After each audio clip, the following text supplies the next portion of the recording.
প্রধান এইবার যেটা বলছি একেবারে নয়নের উপরে দর্শন করো, অনুভব করলে দেখবে কত শান্তি পাওয়া যায়। কারণ ইহ জগতে সব কিছু পাবো টাকা দিয়ে কিনতে পাওয়া যায়, কিন্তু এই যে হরিবাসরে বসি এখানে তো কিছুই পাওয়া যায় না। তাও বসি কেন? কেন বসি? সংসারে সব ছেড়ে দিয়ে এখানে বসি কেন?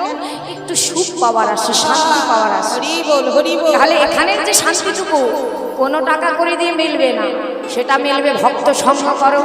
হ্যাঁ, ভক্ত সঙ্গ করো, ভগবানের চরণ ধরো, মুখে নাম করো, তবে এই সুখটা পাওয়া যাবে, আর কোথাও পাওয়া যাবে না। জয় রাধে। তাহলে চলুন আমরা সবাই মিলে নবদ্বীপে যাই। শ্রীধাম নদিয়া নবদ্বীপ মাঝে মহাপ্রভু আমার ভক্তগণকে সঙ্গে নিয়ে শ্রীবাস আঙিনায় হরিনাম করছে। কেমন ভাবি? সবাইকে নিয়ে একত্রিত হয়ে আজ নাম করছে আমার ভগবান। সুন্দর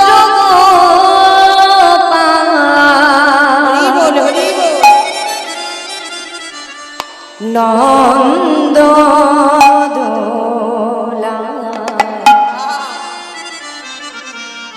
ব্রজের রাখালো হরি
আনন্দ করছে আমার গৌর হল।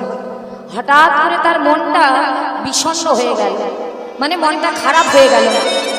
আর যেই মনটা খারাপ হয়ে গেল উনি এক পাশে গিয়ে ভক্তদের সঙ্গ ছেড়ে এক পাশে গিয়ে গালে হাত দিয়ে বসে আছে, চিন্তা করছে। আর দেখলো কি মা, জয় দিদা এমন কথা নয়, মন দিয়ে আস্বাদন করো মা।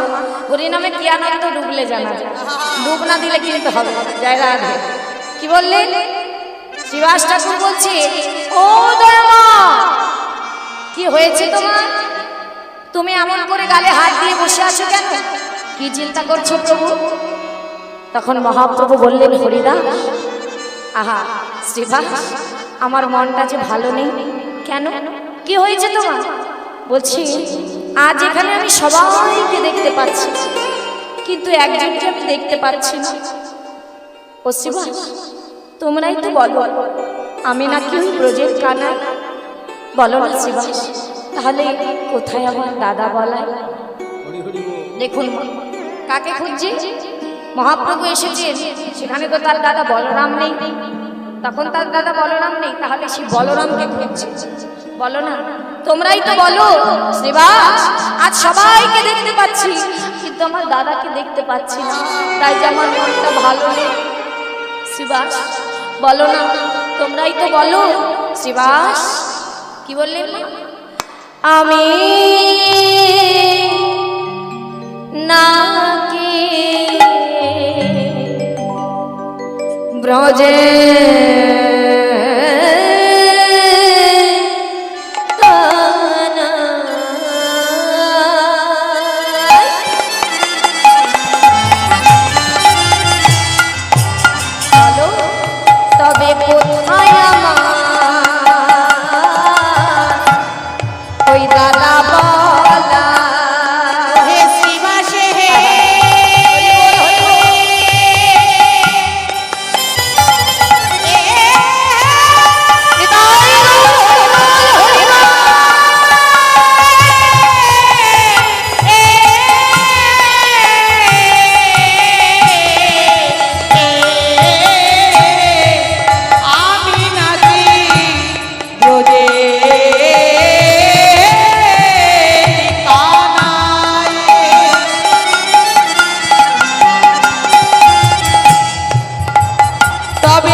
অদর্শনে আমি প্রাণে মরি, বলো কোথায় ব্রজে সেই হলধারী, বলো কোথায় ব্রজের হলধারী, যাদের আদর্শনে প্রাণে মরি, একবার দেখাও দাদা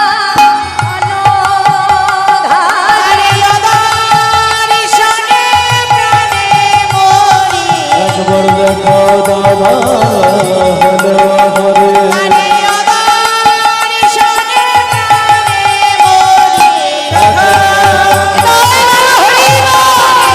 দর্শনে প্রাণে মরি, দেখো দাদা আরে দর্শনে প্রাণে মরি, কোথায় দাদা হলধারী। শ্রীবাসকে বলছে তোমরাই তো বলো আমি নাকি ব্রজের কানাই। মহাপ্রভু বলছে তাহলে বলো না এই নদিয়া নবদ্বীপে আমার কোথায় আছে বলো রাম দাদা, কোথায় আমার দাদা বলাই। তাহলে মা নদিয়া নবদ্বীপে তো সে তখন নেই, তাহলে চলুন আমরাই দেখে আসি আমার নিতাই চা এই কলিযুগে কোন রূপে কোথায় তিনি আবির্ভূত হয়েছে। বললেন দেখে আসি চলুন। রারে ঋষিরা এক চক্রগ্রাম হারাই পণ্ডিত ঘর, শুভ মাঘ মাসে শুক্ল ত্রয়োদশে জন্ম নিলেন আমার ব্রজে হলধার।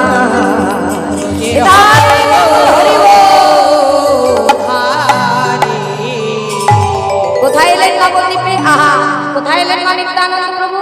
বললেন বীরভূম জেলার রার দেশে এক চক্র গ্রামের নাম, পিতার নাম হারাই পণ্ডিত, মাতা পদ্মাবতী।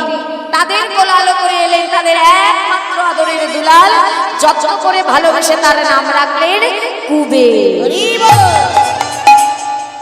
কুবের নিত্যানন্দ, কিন্তু তখন তো সে জানে না, তখন সে কুবের। এইবারে অন্যান্য বাচ্চারা বালকরা যেমন নানাবিধ খেলা খেলে, কুবেরের কিন্তু সেই খেলা ভালো লাগে না বাবা। তার কি ভালো লাগে? কোনোদিন কৃষ্ণলীলা খেলা, কোনোদিন রামলীলা খেলা। তাহলে আজ কি করেছে? সকালের বলছে দেখ ওরে ভাই, কাল তো আমরা সবাই খেলেছি কৃষ্ণলীলা খেলা, আজ আমরা খেলবো রামলীলা খেলা। বেশ তাই হয়। তাহলে তার জন্য তো সাজসজ্জা করতে হবে, সাজতে হবে। তাহলে চল আমরা সবাই মিলে চলে যাই। এবার কি করলেন মা? সবাই মিলে ঘরে গেল, আরে কুবেরও ঘরে গেল। কুবের যেই ঘরে গেল মা, অমনি গিয়ে তার পদ্মাবতী তার মাকে, ছোট্ট সন্তান তো, মাকে এসে জড়িয়ে ধরেছে। মা